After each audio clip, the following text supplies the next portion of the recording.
خنسر رضی اللہ تعالیٰ غزوہ احد ہے، صبح جنگ ہونی ہے کفار کے ساتھ، ان کے 4 بیٹے ہیں، چاروں بیٹوں کو بلایا ماں نے اور فرمایا بیٹا جیسے تم ایک ماں کی اولاد ہو ایسی ایک باپ کی اولاد ہو، میں نے تمہارے نسب کو خراب نہیں کیا،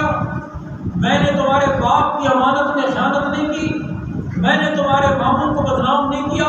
یعنی تم حلالی ہو، جیسی ایک ماں کی اولاد ہو ایسی ایک باپ کی اولاد ہو۔ کل جب دشمن کے ساتھ مقابلہ ہو، حضور صلی اللہ علیہ وسلم میدان قتال میں ہیں، آپ ایک ایک کر کے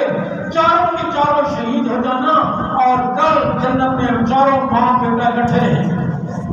اور کل یہ ماں کہتی ہے ماں کہاں گئی وہ مائیں؟ آج سرخی پاؤڈر سے اوپر سوچ جاتی نہیں، اونچی ہیل والی جوتی سے سوچ جاتی نہیں، فیشن اور رنگ برنگ کے ڈیزائن سے آگے سوچ جاتی نہیں۔ بچے کو جوگر بوٹ پہنا دیے، پھولوں والی قمیض پہنا دی، اس کو ٹچ موبائل خرید کر دے دیا، ماں باپ کے پاس حق ادا کر۔ اور ماں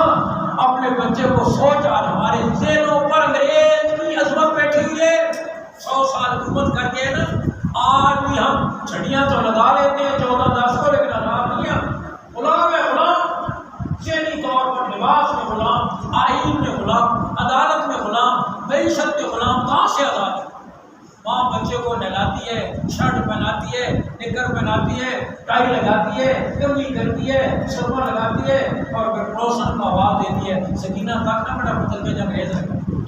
اس کو انگریز اتنے اچھے لگتے ہیں، میں کہتے ہیں چمڑی تبدیل نہیں کر سکتے، وہ کالی رہ جاتی ہے، باقی تو اپنی فرق چھوڑا کچھ نہیں۔ آج تو ہماری ماں کی میراث، چاروں جوان بیٹے شہید ہو گئے، چاروں جوان، اطلاع ملی ایک ہی دن میں، اطلاع ملی خنسر رضی اللہ تعالیٰ کو، آپ کے چاروں بیٹے شہید ہو گئے۔ قرآن نے اس ماں کی عظمت پر سنتے ہی کہنے لگی، یا اللہ تیرے شکر ہے تو نے مجھے 4 شہیدوں کی ماں ہونے کا اعزاز عطا فرمایا ہے۔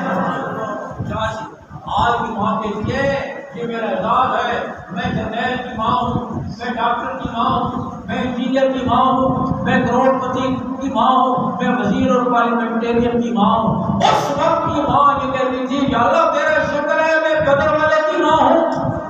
میں عہد والے کی ماں ہوں، میں 4 شہیدوں کی ماں ہوں۔ اس وقت کا یہ اعزاز اور یہ ماحول حضور اقدس صلی اللہ علیہ وسلم میں